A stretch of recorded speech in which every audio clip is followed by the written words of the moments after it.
มาทุกคนมาต่อขั้นตอนที่2เนาะเป็นขั้นตอนการเปิดรหัส 2FA เด้อ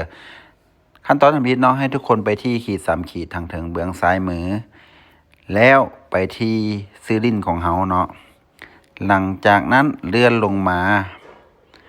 ทุกคนจะเห็น Enable 2FA แล้วกดเปิดบอนนี้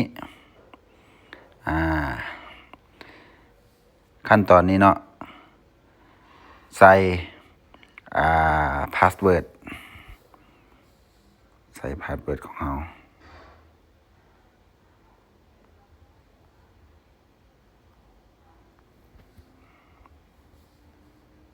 พาส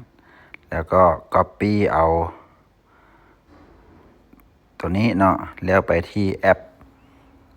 Alti แล้วกด Add หลังจากนั้นกด Enter Key Manual แล้ววางรหัสที่เรา Copy มาเมื่อกี้นี้เนาะแล้วกด Save คีย์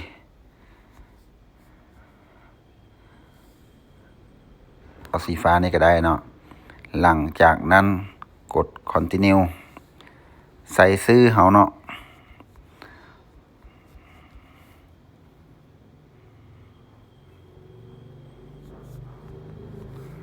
ใส่ชื่อไว้แล้วก็เซฟ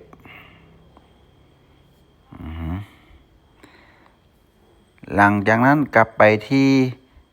บิทเทคอีกแบบหนึ่งแล้วก็กด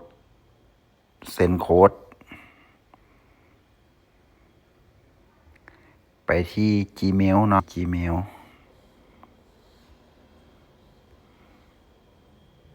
นี่เนาะเอารหัสตัวนี้เนาะ6ตัวนี้ Copy ไปมาวางใส่บนนี้แล้วไปเอารหัส 2FA มาวางใส่เนาะขั้นตอนนี้ต้องได้ใช้เวลาหน่อยนึงหลังจากนั้นกด Enable ถืออันว่าสำเร็จเนาะสำหรับการเปิดรหัส 2FA